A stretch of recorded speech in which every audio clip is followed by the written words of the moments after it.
Hello and welcome back to part two, holding space within our scope, supporting the body who has stories inside. It's from the perspective of non-clinical professionals.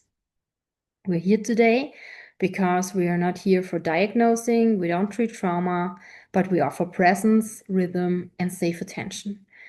We are people all around the world, professionals who are holding space for healing. And I want to talk about the professionals that I had experience with. It's like the sound healers, the breathwork teachers, and the yoga teachers. So they all invite the body to speak, and our job is to listen with care and not pressure. This is the most important part we have to do. And I want to jump in with the yoga teachers. Um, like what are you doing when you're working with people? I think you can answer it by your point of view. I want to answer it for you in another perspective. The yoga teachers are also here to regulate the nervous system. And trauma often dysregulates our nervous system, as you know. You're leaving someone stuck in fight, flight, freeze, something else, and all those responses. And yoga activities activates the parasympathetic nervous system. It's promoting calmness, safety, and relaxation. You're doing pranayama. It's a big part. It slows the heart rate and it promotes grounding. And the gentle movement helps the body to shift from a hyperarousal or dissociation to a regulated state. So you have influence of the nervous system. You're also releasing tensions stored in the body. This is what all three parts have in common. There is tension building up. And with these techniques, let's say, it's possible to release. And trauma can cause the body to freeze and hold muscular tension. And certain poses, and especially like hip openers or twists or chest openers, they can help to release the deep-seated tension in the body when it's come to a high peak, and then you can let go. So the hip focus poses like pigeon pose are believed to release the emotional tension, and this is very awesome. I don't know, it's some of you might not like it. I love it. It's such a beautiful when it's going. The letting go part is the cool part, not the holding on to. And you're also working in the somatic awareness. So it helps individuals to reconnect with their body. And this is so, so important when it comes to trauma because we are body, mind, and soul. And when everyone three do not work together and everyone is like dancing samba in another in another direction, this is not the goal. The goal is to being one. And this is possible when you're doing yoga and when you're on the mat and focused on yourself in the here and now. So, yes, it improves also the mind and body connection, as we talked. Um, and what I really like about yoga is it fosters the introspection. It's like the hearing my voice within because I'm not looking there, looking there. I'm looking on my own mat and doing my own stuff and being here and now and increases embodiment. And it's, yeah, and it brings us back a sense of control. And trauma sensitive yoga avoids force. This is very important. It's not focused on pushing, it's focused on choice, on empowerment and consent. And this is so much because trauma people do not have it. They didn't have the choice, they didn't have the empowerment. And on the mat, they can get it back. So it also cultivates presence and safety. It's a space like an internal space with breath and presence. That is for me, it's like an inner room in myself. It's again coming home to myself. One of the most perfect part. So yeah, today I have my free day. I woke up and the most important or most beautiful thing is like I can do yoga for me and myself and not have to look, oh, this one or that one, this pose, they can do it better. It's not about that. It's reconnect with myself, looking how I really feel. Maybe I'm feeling if something is stuck, and this is such a beautiful way to come home to myself. So many trauma sensitive yoga practices are designed to restore agency and letting the individuals decide what feels right for their bodies. And this is so much. This is essential when trauma involved or a loss or control or autonomy. This is so important. So the kind of yogas who are working best for trauma is trauma sensitive yoga. I can mention a name. I think I mentioned it before. It's Ariel Schwartz. She is a doctor of psychology, I think in America. I don't know exactly. And she's also a yoga teacher, and she wrote books of trauma sensitive yoga, and also is a part of the Polyvagal Academy training. Um, Very deep recommendation because very awesome people are in this training, and it's international and it's in English. So you can also meet her there. She's doing workshops there. And Ariel Schwartz is a name as a yogic. And when you have contact with trauma, so please read her. She's amazing. And listen to her. And for me, it's on my list too. It's Yin yoga.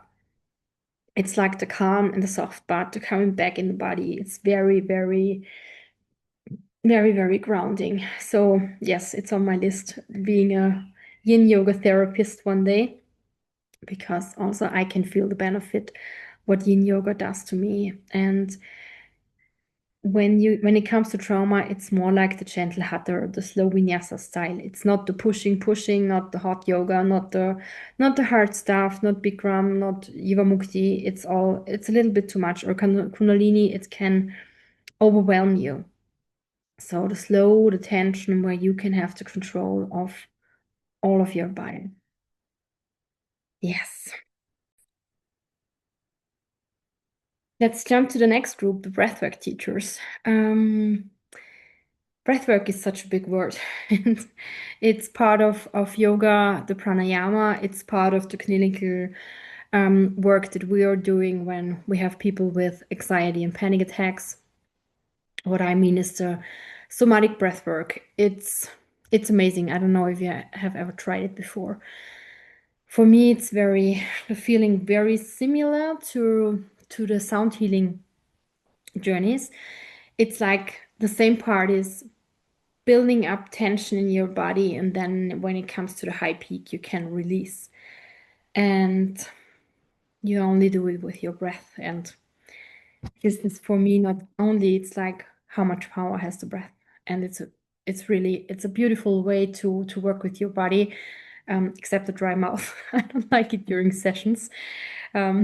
Your mouth is really getting dry when you're doing it, but the cool part is you can blend it out after a few minutes. But when I did my first breath work, it was like, I don't know if I like this, and I don't know if I want to do that 1 hour, but I did. Time flew. It's like really very similar feeling for me in like the sound healing. I want to tell you what you are doing with people who have trauma stories inside. You're also doing the releasing part from the nervous system. It activates also the parasympathetic nervous system, and it promotes also calm and safety. Sorry, I'm stumbling. It reduces anxiety and hyperarousal, and also is grounding your body. It helps also access and release stuck emotional energy that's stored in your tissues. Same like yoga. It reconnects the individuals with body sensation and often numbed by trauma. It bypasses verbal processing. This is very important because it enables healing beyond words. It's like, especially for deeply buried trauma, we do not have the words, we only have the overwhelming feeling. It's like you're getting something and you do not need words for, because you don't have words. And this is very a very gentle and deep way and deep state people in this process have. Yes, they also, yeah, they allow the emotional wounds going through the body, and there is no need to talking, because sometimes for trauma you don't have the words. It's you see it. It's also very, very similar where it touches the trauma parts when we do this body work, because same as yoga, it gives the individuals the control of their body, this time by breath and by pace. I can say how fast and how slow I'm breathing. I have my breath under my control, and nobody's controlling me. And it builds the interoception and trust in the body, and it's a way back to yourself. And it rewires the brain through consistent intentional breathing. This is also a very cool thing. And yes, it helps us to new emotional regulation habits. We have like another skill to know how we can come in contact with ourselves. For me, it's important to mention that not all breathing techniques are very safe. So there are only the gentle trauma-informed techniques on the beginning are very good. It comes when you're working with yourself, when you're in years in therapy, you had the talking, you understand it, you're doing a little bit of body work. Talk with your therapist if you want to say, can she see it there, you there or not? But not all therapists are open. I also have to say that. I'm very open working therapist, but I like it when people know what they are doing. And this is why I'm here. Lana has given you so much information about trauma because she knows how careful you have to be with this topic. And what you're not doing with the people who really have big trauma inside, it's like the holotrope breathwork. I don't know if you know it. In Austria, there's like a corifee, and I want to try it one time. But it's very good to have a breathing buddy with you because you're hyperventilating, and because when you're doing it wrong, you collapse. And it's not very safe to start with something like that. The somatic breathwork is really, it's intense, it's deep, it's profound, and you can have so much benefits from it. And yeah, it's enough for starting. You can go deeper when you know your journey, but please in a safe way. It's very it's very cool if the practitioner who is guiding you has a lot of experience. This is very helpful. So last but absolutely not least, the sound healers. A little bit my favorite. I think that I wouldn't be here. It's such a beautiful way to help and support people, letting part by part go go through their wounds to their stored body informations, to releasing bit by bit. I have to say, I think I didn't mention it before. I do not really like the word healing. Healing, it's like often a selling illusion, like in the social media at these times. I don't know how you feel it. For me, it's like, oh, you have to do this for healing and that for healing. But healing is for me the path to inner freedom, and it's a road. It's a long road, but a worthy road. And we have to go there. And it's a marathon and not a sprint, and maybe even longer than a marathon, but a worthy marathon. And you heal bit by bit. And what we can offer is letting go those wounds bit by bit. And not selling this is the thing you can release trauma this way. Yes, you can, not everybody, because you have to find your thing who's working for you. And sometimes we have to go through the whole stuff. We have to understand it. We have to do it for the mind, to know what is happening in your body, to learn the skills, to be self-aware, to have tools on your own. And then when the rest is stored in your body, find your techniques. And yes, sound healing is one of them. And so if we jump in, it's the same like for the breath work and for the yoga part. We're doing something really, really good for our nervous system. Through the calming tones and the rhythms, we are soothing the vagus nerve. It entertains the brain waves to alpha or theta and for emotional balance.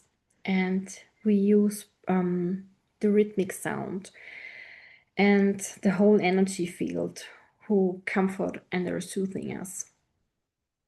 Yes, and let's take a look what else I want to tell you, what you can do. We will use the vibration to release trauma that is held in the fascia, in the muscles, and in the energy field. So it's like I said before in the video or in the workshop before, we're building up tension, tension, tension, and then there's the part we can let go. And this is one of the most powerful things because it's stored in the body, it's stored in tension, in muscles, in fascia and energy fields. And this is such a beautiful way to let parts who are wounded can go. And mention again, this is not a one-time journey. We need more of it. We need more work with it. It's not the one time, but you don't have to do it 10 times every day. It's like a calm, soothed journey. You should be safe. You should be how much your body can go through. Sometimes we don't want to let something go because we're not ready for it. This is very, very important that are you really ready letting those things go? Because you would know it in the lessons when someone is not ready for a journey like that. Yeah, and something amazing too when someone is stucking when energy stucks, there are cool instruments like the tuning forks and the vocal toning. They help us to shift the energy when we can get into it. It's like the body is not even ready before lying down, and this is so pre-work you can do. This is very fine. And it's too like the breath work, it's in the non-verbal processing part where you do not have words, but you don't need it. It's just something, a big wound is letting go of your body. Your body is allowed to let something big go.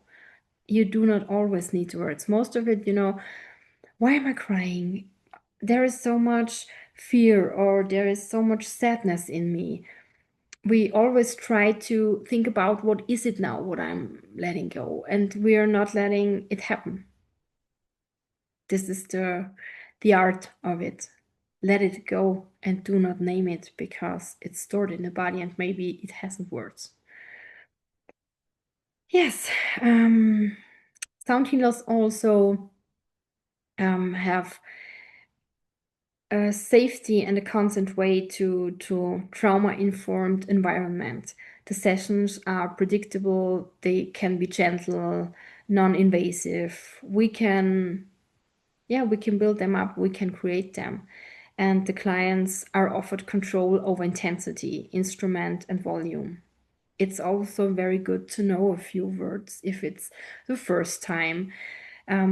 If they're doing a sound healing, or do I have to have the experience with other things like breathwork and yoga. And it's always good to sometimes to chat a little bit if you want to go deeper. Yes, and also the practices we mentioned like humming and chanting and toning stimulate the vagus nerve The reclaiming the voice helps survivors to reconnect their body and the agency. And there is one thing we should be aware of. You learned like the gong. There has a relaxation and activation part. And for trauma people and people with high anxiety, the intense gong and the activation part can be very overwhelming. When we had our training sessions, the Italian guys, very, very cool guys, they did a business setup. When the Chinese gong was on, I'm not an anxiety person, but I thought when I'm like, okay, this is now too much. I don't know how it really feels, but I think I'm getting a panic attack. And if it's if it's any more minutes longer, I have to stand up. And this is very important. We come to it next, that we guide people that that it is allowed to do that. So, but after it. First, there is only one exception for the trauma healing things we should be aware of. It's the gong. The gong is so intense, so powerful, so beautiful. It can make so much benefits for you, but it can also be the part where people, yeah, can slip into panic attacks, cannot hold the tension, have to go out of it because it's too much. So, a little bit knowing your clients is very good, and a little bit to guide them verbally before session. When you're saying it's a more activation and an intense session, say it and guide it through, guide the people through it, but we come to it later. Yes, so you're learning very powerful things with big awareness, and when you do it right, you can guide people through so many beautiful experiences of letting go what's stored in their bodies.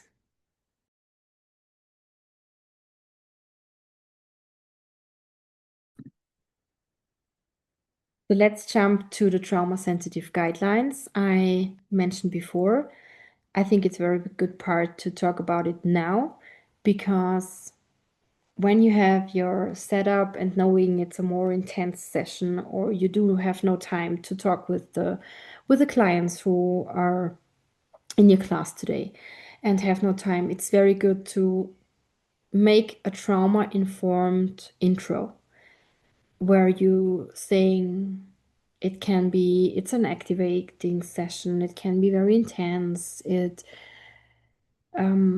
describe it a little bit, and then it's your job to say you're always allowed to open your eyes, to close your eyes again. It's like, as you heard before, they have to have control of their body. Of course, we have the most benefit when we're lying and grounding and have those deep those deep state, but sometimes when it's overwhelming, you can re-traumatize, and this is not the thing we want to have, because it's very good that you always have trauma sensitive guidelines. So starting with, you can always open your eyes when you are not able to close the eyes from second one. Look at a point, fix it, and do it like that. And when you're ready, you can close your eyes. When you feel too vulnerable, gaze at this point and find the safety spot in your room. And safety comes from choice. And when we when we do not when we cannot build it because we do not know the clients enough, they have to build it from themselves, and we have to respect it. It's also very important when it is really very uncomfortable. You don't know what the stories in the bodies are, so allow them that they can change positions at any time. They can also sit on the wall, on the cold wall, when they are too overwhelmed. Let's say you can come in a seating position, lie on give your back on the wall. Maybe it's good if it's cold. They can ground again, and they can also curl into a pole in a ball, or like a little child who's holding their feet. So say that let the body guide you. This is your space and your pace. This is very important. So say to people, so it's once again, let your body guide you. This is your space and your pace. These are very good sentences to know. They have the allowance and the control of their body. It's their session and their way how they go through. And also, it's good to mention you may feel something, you may feel nothing. All responses are valid. If you feel too much, pause, but give your feet on the floor if you want to. So, yeah, move your body, touch something solid if it helps you. And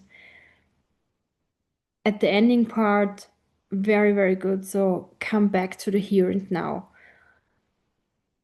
When we have trauma, sometimes we're slipping into the back and then, and we're not in the here and now. And if it's happening with guided words, you can bring all parts back. So, yeah, I want to say the biggest topics once again. It's like the eye opening or the eye closing part, that safety comes from choice. We are not the professionalists for the individual. We are only for ourselves. We know how we guide, but we are not our client. They are the professionalists for themselves, and allow them to change the positions at any time. So it's like, let your body guide you. This is your space and your pace. And tell them feelings come and go. It's okay. Or if you feel nothing, it's fine. If you feel it, it's also fine. They should have the choice to feel what they want to feel and say when it's enough. And at the end of the session, very big part, come back to the here and now. Because sometimes when I'm on a good sound healing session, it's like flying through universe, as I mentioned, and I'm not here. And I want to come back with all parts of myself. So it's very good. So to guide slowly and saying we are in the here and now. Because sometimes we're in the future, sometimes we're in the past, and it's very helpful to say where we come back in this room, in the here and now.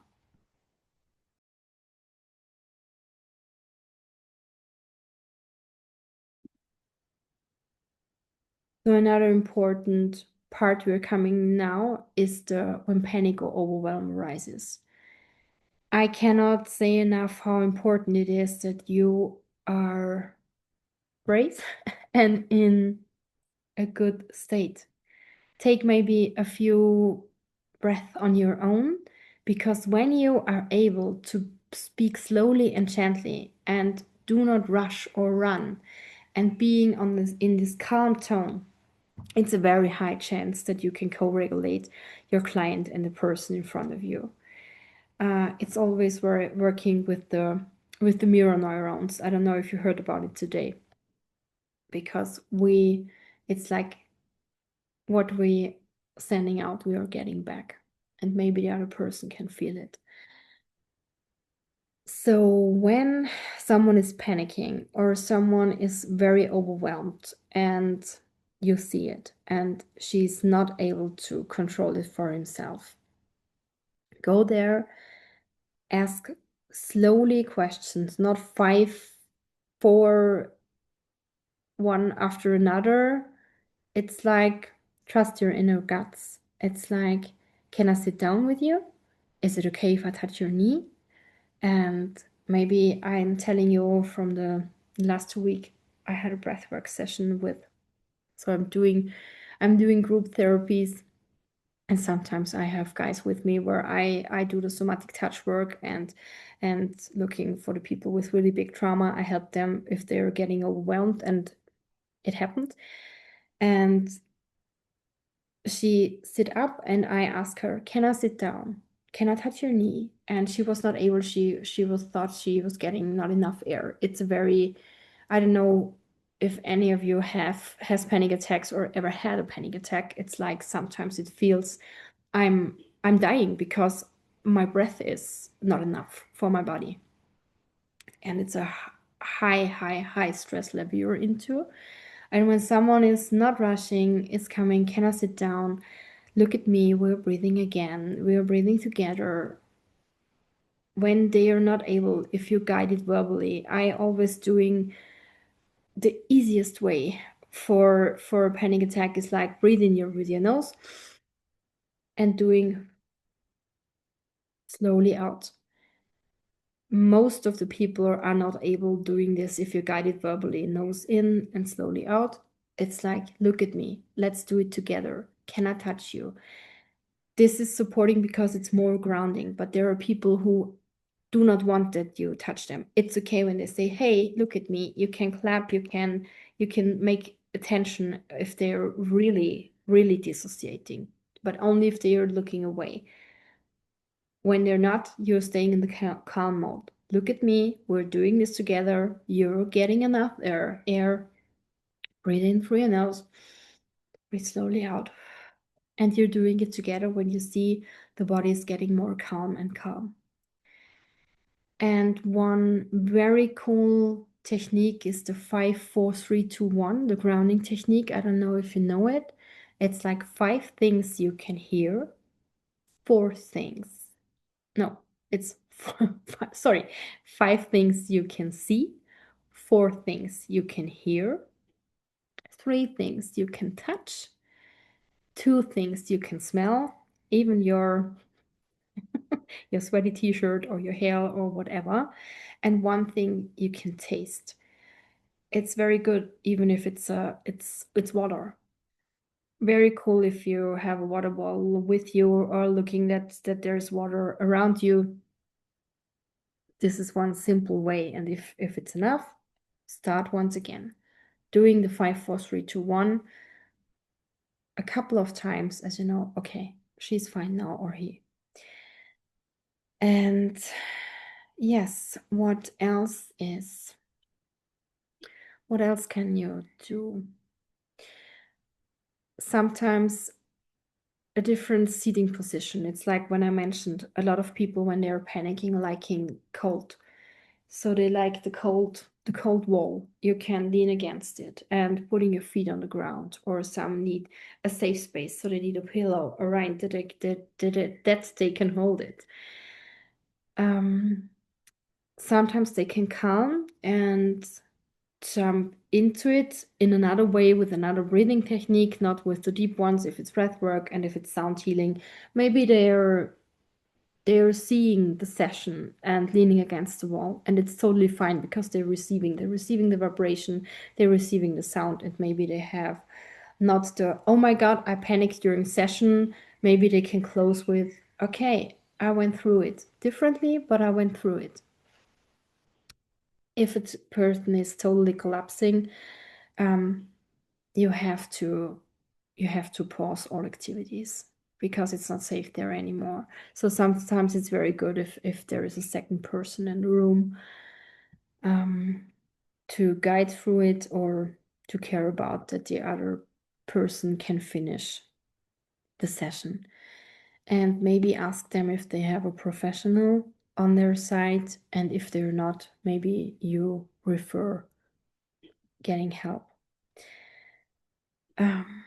And it's no time for interpretation. It's being calm is more important than being right. And this is a part what we always should not forget.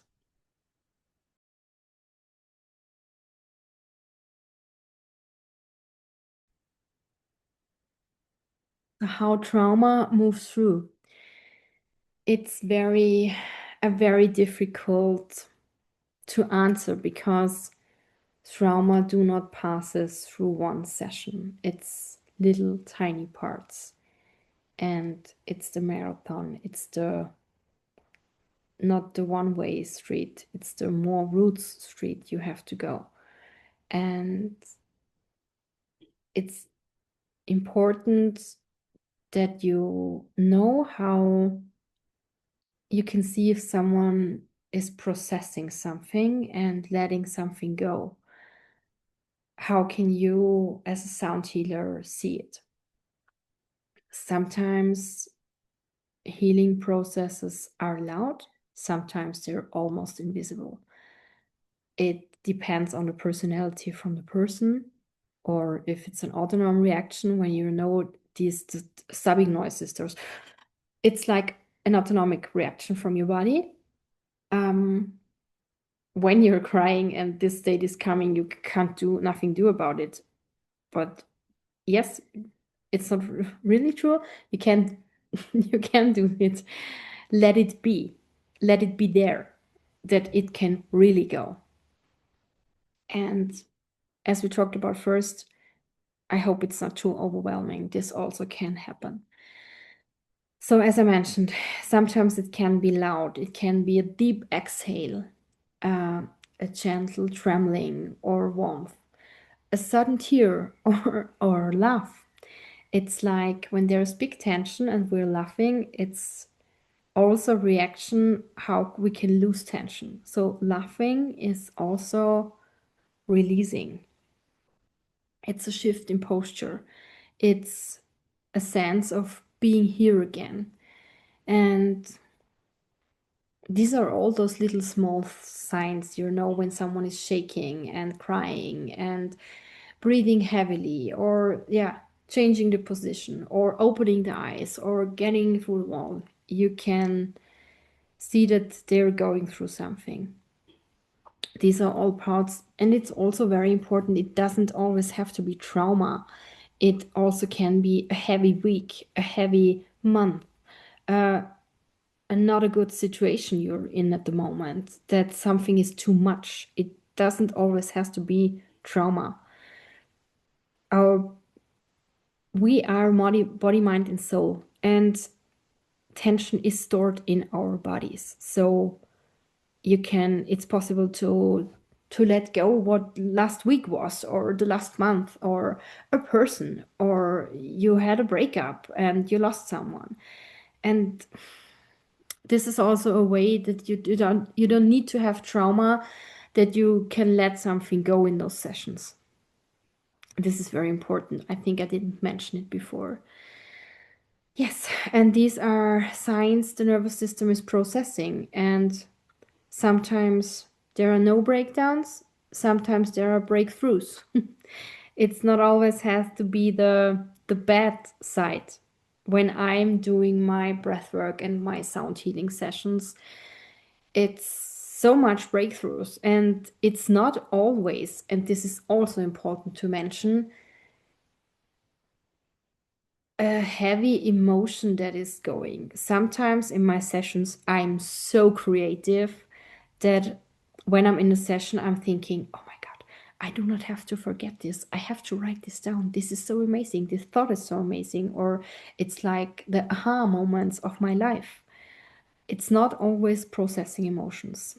It's very good to hear it, because when you only hear trauma and what you can do, no, sometimes it can be it's a breakthrough and not a breakdown. Sometimes it's a very creative process.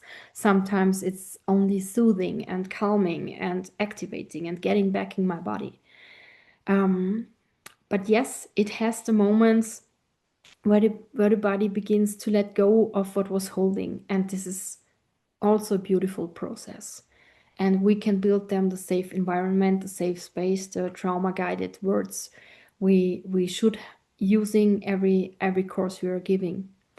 And yes, we're not here to name it, and we are not here to analyze it. Just be there. Be there, soft and steady. They would feel it.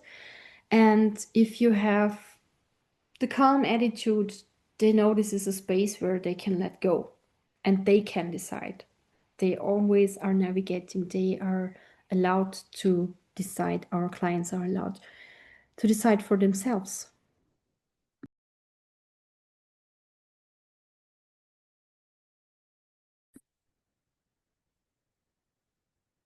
What is the responsibility of non-therapists? As a guide, your power is your presence, as I mentioned. It's not fixing. If someone dissociates, freezes, stop.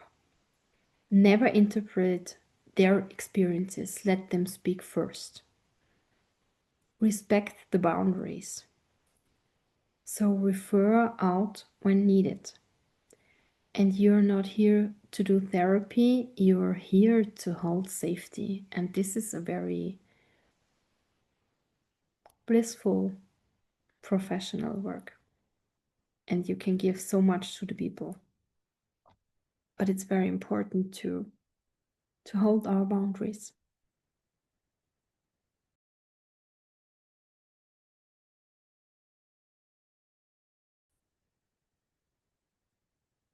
So how can we still support as sound healers? We all can help by how we show up. Ask for consent before touch.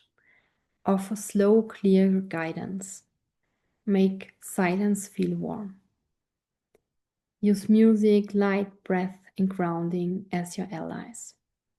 And safety is not created through techniques, it is created through the nervous system, to when your body is regulated, when others can feel it. This is what you can give them, and this is very, very much.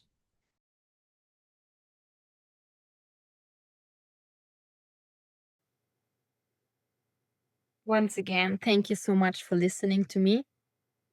And thank you for holding space, for being gently, for being ethically, and doing the things you're doing with love. And you can give so much healing steps to the people. So once again, keep on doing what you're doing. Thank you. And have a wonderful day. And yeah, I think it's Friday for you. A happy weekend.